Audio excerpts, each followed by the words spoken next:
Peace, what's going down? It's DJ Pain 1, and today we have the rare privilege of talking to someone who just had a record go viral, a producer by the name of PushKeyz out of, I believe, New Jersey, correct? Yeah, Asbury Park, New Jersey. All right, appreciate you coming through and sitting down and sharing your knowledge and experience with us. How you feeling, sir? Feeling great, man. It's a great feeling. You know, got this song out right now. It's just a blessing. I'm blessed. Tell us about the record that you got out now that's going viral. It's Casanova set Trippin. Very, very big right now, especially in the tri-state area. I'm just happy. Just doing so good right now. So how did that beat get placed, first of all? It's crazy to me how it really happened. I was really about to go to sleep, and I checked on my phone. I seen that he needed beats. Like, dang, and it was like 16 hours old when I seen it. Like, damn, it's probably too late, but I'm going to just send it anyway. So I sent like 2 beats. Then the next day, he called me. Told me, like, I like him and go use him. I'm like, oh, that's what's up. But it was crazy that he emailed me and said that, and I replied to him. He said he's going to use it. Then the next morning, I looked at my phone. I said I had a missed call, and it was like a New York number. But I thought it was like a bill collector or something. So I didn't really answer it. Then I called back around like 7 o'clock in the morning, and it was him. And he was like, man, I'm going to just call you back because it's kind of early. I'm like, all right, cool. And I was like, damn, I can't believe it was him that really called me. Because usually, you had to deal with like other people, managers and all that stuff. But it was him, so I already knew it was official. So as of yet, you still haven't met? Nah. He called me. He wanted me to come to the studio. But, it was kind of last minute because I just got like a family member that just passed away. So it was like I couldn't make it at the time. It was like, I had to be with the family. Oh, I'm sorry to hear that. My condolences. Yeah, thank you. Yeah, we spoke again. And we set up a date so when we could just go in the studio and just create all day. But we got a couple more joints coming out soon. Initially, I actually thought, because I know that you sell beats online and you upload beats online as well, that perhaps Casanova found that record from your online catalog. Sorry, was that beat on your online catalog, or was that just something exclusive you sent to him? It wasn't in the catalog. The thing, that beat is actually, like, I made that beat like 2013, 14, so it's really old. But I never really put it on there because I feel like I have gotten better since then, so I didn't put it in my catalog. But I sent it to him just because I felt like it fit him, other than the other beats. I had some recent beats that I did send him, but that one in particular, I was like, I gotta send that one because I feel like it would really fit him. It was like a certain bounce that I think that he was looking for. So yeah, so here's a good question, because he was asking for beats online, just for producers to send out. I assume we gave out his email address. So you actually did research on his sound before attaching those files, right? I knew of him. He had the song "Don't Run," so I already kind of knew of him. Then, after I've been making more beats, because he was asking for more beats, so I was making more for him. So I really went and listened to other, because I heard the mixtape, but I really went to like go back and listen and see, like, when I do make newer tracks for him, that it'll still be that same type feel, and I kind of can make like exactly what he's looking for. But yeah, I already knew of him. I knew his flow, so I knew like that particular beat would just fit him perfect. So let me kick a hornet's nest quick and talk a little bit of controversy, because I want to pick up on something you just said.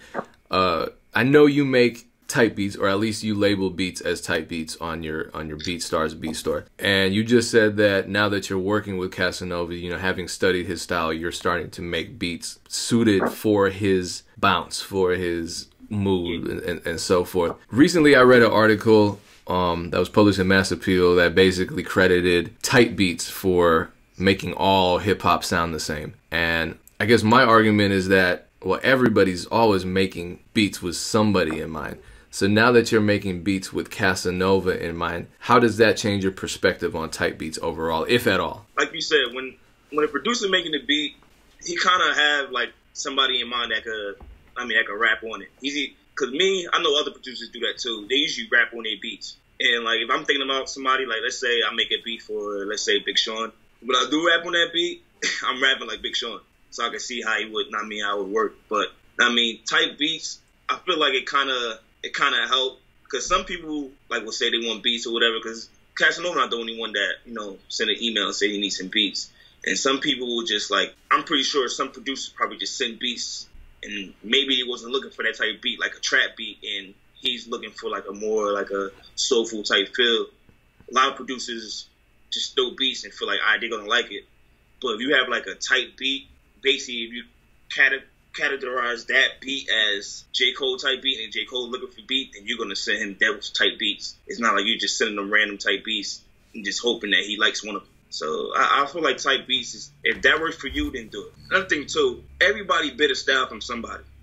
Not everybody just creating their just own sound. I mean, you're either gonna bite off somebody that you idolize, like Kanye West, Timbaland, or DJ Dahi, or whoever. I mean, you're trying to sound like somebody else in a way, but you're trying to put your own bounce into it. So type beats is like, a way to know what fits which artist. So do you feel like type beats takes away from creativity of a producer? No, not really. Because if you're searching for a sound, when you're making those type beats, sometimes you'll create your own sound just from putting like so much different types styles together. And I feel like that the set Trippin beat was like, that is my sound, like that real grimy gutter, dark beat. But that's my sound. May I just say that the mix on that was crazy. Is that your mix, the final version? No, it was when I mixed it, it was really distorting. And it was kind of really, really loud. They actually asked for the stems. I sent it over and they remixed it themselves. But it sounds in that beat that you can't really hear anymore just because the way they mixed it. Oh, okay, so if we listen to your version, it might sound a little different. It'll sound the same, but it's just certain things, like certain percussions, that stands out more on my mix. Yeah, I remember when I interviewed Eastbound about Travis Scott Antidote, he said he preferred his original mix because his bass was way louder and maybe a little bit on the distorted end, I'm not sure. But once it reached Travis Scott, they switched up the mix a little bit. That's why I kind of wish I was there so I could make it sound like my way. Because I feel like some of the percussions that was in it would have made it sound way better. But I wasn't there, and they just did whatever. It still sounded great. Don't get me wrong. It's just that I feel like some of the things that I did add, it would have made the beat stand out a little more. So what are some of the ways? I know that one way is that you plan on linking with Casanova directly and working one-on-one. What are some other ways that you're taking advantage of the viral success of a record that you produced? Right now, I'm really trying to, because my BeatStars page, I kind of just started it like a couple months ago. So I feel like that's the perfect opportunity to make it, so people could really go to my page and start checking out the catalog and purchasing beats and all that stuff. So I'm trying to just be more active with social media. I got a YouTube page. I'm going to start doing like videos, especially on a video on how I made the set Trippin beat. I feel like that's going to help. So I'm just doing more things, like being more active with social media and pretty much trying to get in touch with other artists as well. So I always read the comments to see what people are saying under the video and everything. And a lot of people were like, oh, who made the beat? The beat's hot. And it's just like, all right, people like that sound. So if you want that sound, you can go to www.pushkeyzbeats.com. And you can find that sound. PushKeyz with a Z. PushKeyz, correct? Yeah. Just to get it right for the people watching. Okay, so WorldStar premiered the video. Obviously, WorldStar channel has a lot of traffic. Mm-hmm. Have you started to get approached by administrators, people that can collect those YouTube royalties on your behalf? Nah, not really. No. When I gave them the contract, I said, just make sure I get the credit. And they put like PushKeyz Beats under the video. WorldStar they didn't, so you gotta sign that admin deal and get your cut off of the WorldStar traffic then. Yeah, pretty much. But I ain't getting in contact with nobody yet. I'm not sure if they even know how to get in contact with me. Because that's something that I actually learned the hard way, that you can be getting money off of all the funds generated off of third-party channels. If you're the one who produced the music that they publish, there's a way to do that. I never knew that. Never knew it. You know what? I'll send you some info after the interview. Yeah, I'm actually learning a lot of new things.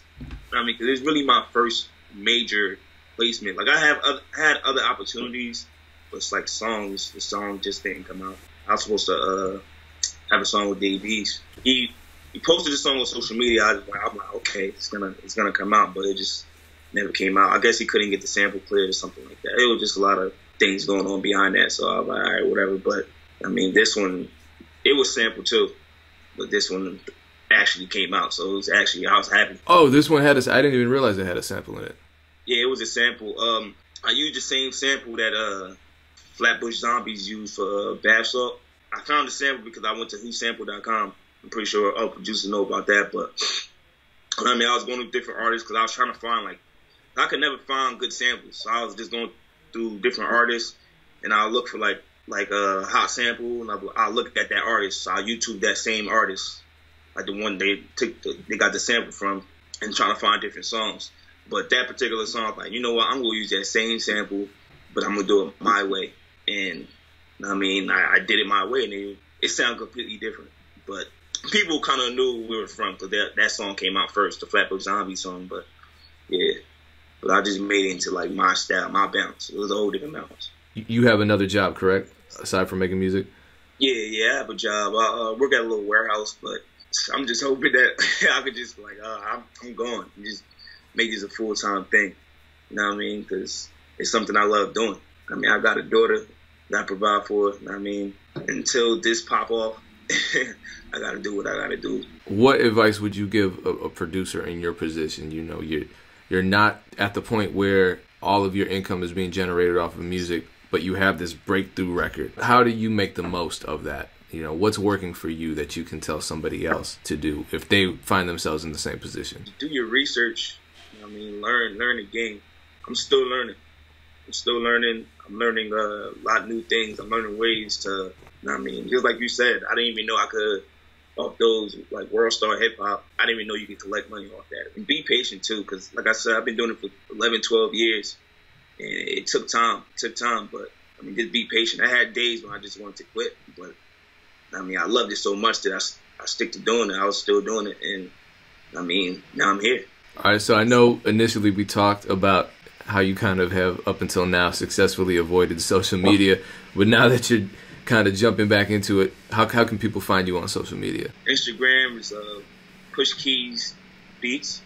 I mean, that's Keys, that's Keyz, and Beats, that Beats. So PushKeyz Beats, Instagram, and my email, jonthebeats@gmail.com, or you could just go to my BeatStars page, which is www.pushkeyzbeats.com.